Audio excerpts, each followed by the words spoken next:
Assalamualaikum warahmatullahi taala wabarakatuh. Saya Imron Rosadi dari kelompok 6. Saya akan memberikan politik ataupun kritik mengenai tugas yang telah diberikan oleh Bapak dosen Tommy. Trias politika berasal dari bahasa Yunani yang artinya politik tiga serangkai. Sederhananya, trias politika adalah konsep politik yang berarti pemisahan kekuasaan. Istilah trias politika mengacu pada gagasan bahwa kekuasaan politik harus dibagi di antara tiga cabang kekuasaan pemerintahan yang berbeda, masing-masing dengan bidang tanggung jawab dan akuntabilitasnya sendiri. Next.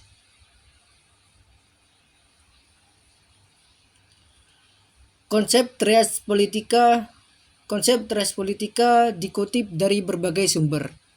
Konsep trias politika atau tiga kekuasaan adalah sebuah konsep dalam sistem pemerintahan yang menyatakan bahwa kekuasaan negara terbagi menjadi tiga cabang yang saling mandiri dan memiliki fungsi masing-masing. Konsep ini pertama kali diperkenalkan oleh filsuf politik Inggris, John Locke, dan kemudian diperluas oleh Montesquieu, seorang filsuf politik Perancis, dalam bukunya yang berjudul The Spirit of Laws pada tahun 1748. Konsep trias politika ini bertujuan untuk mencegah kekuasaan yang terlalu terpusat pada satu orang atau satu badan pemerintah, sehingga dapat mencegah terjadinya penyalahgunaan kekuasaan, korupsi, dan tindakan sewenang-wenang oleh penguasa. Dengan adanya pembagian kekuasaan ini, masing-masing cabang kekuasaan dapat saling mengawasi dan seimbang, sehingga dapat menciptakan stabilitas dan keamanan dalam sistem pemerintahan. Next. Konsep pemisahan trias politika. Yang pertama ada kekuasaan legislatif. Kekuasaan legislatif adalah kekuasaan untuk membuat undang-undang. Terdapat tiga lembaga yang diberi kewenangan legislatif di Indonesia, antara lain Majelis Permusyawaratan Rakyat atau MPR, Dewan Perwakilan Rakyat atau DPR, serta Dewan Perwakilan Daerah atau DPD. Next. Kekuasaan eksekutif. Kekuasaan eksekutif adalah kekuasaan untuk melaksanakan undang-undang dan roda pemerintahan.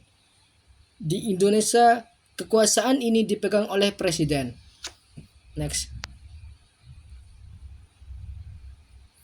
Kekuasaan yudikatif. Kekuasaan yudikatif adalah kekuasaan yang berkewajiban mempertahankan undang-undang dan berhak memberikan peradilan kepada rakyatnya, atau sederhananya adalah kekuasaan kehakiman. Fungsi yudikatif. Fungsi yudikatif di Indonesia dilakukan oleh Mahkamah Agung atau MA dan Mahkamah Konstitusi atau MK. Mahkamah Agung merupakan pengadilan kasasi atau pengadilan negara terakhir dan tertinggi, yang salah satu fungsinya adalah untuk membina keseragaman dalam penerapan hukum melalui putusan kasasi dan peninjauan kembali. Sementara salah satu wewenang Mahkamah Konstitusi adalah melakukan uji undang-undang terhadap Undang-Undang Dasar. Next.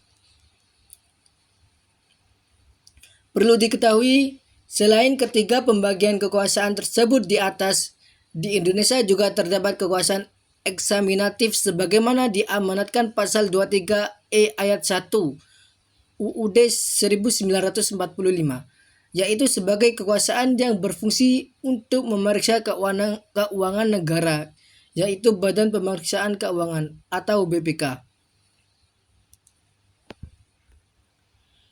Trias politika. Trias politika apabila dikaitkan dengan kondisi ketatanegaraan hari ini sangat tidak cocok untuk Indonesia, yang sebagaimana mestinya bahwa trias politika melakukan pemisahan kekuasaan yang kemudian dilakukan agar tidak terjadi pemusatan kekuasaan dengan menyediakan check and balance, namun ternyata tidak berjalan mulus dan yang terjadi bukan check and balance. Yang ada hanyalah saling tukar uang, saling tukar jabatan, dan praktik kotor lainnya yang mungkin bisa terjadi seperti nepotisme. Bahkan saat ini presiden terpilih menjadi presiden yang melalui cara yang kotor menunjukkan trias politika hanya berjalan secara formalitas. Next.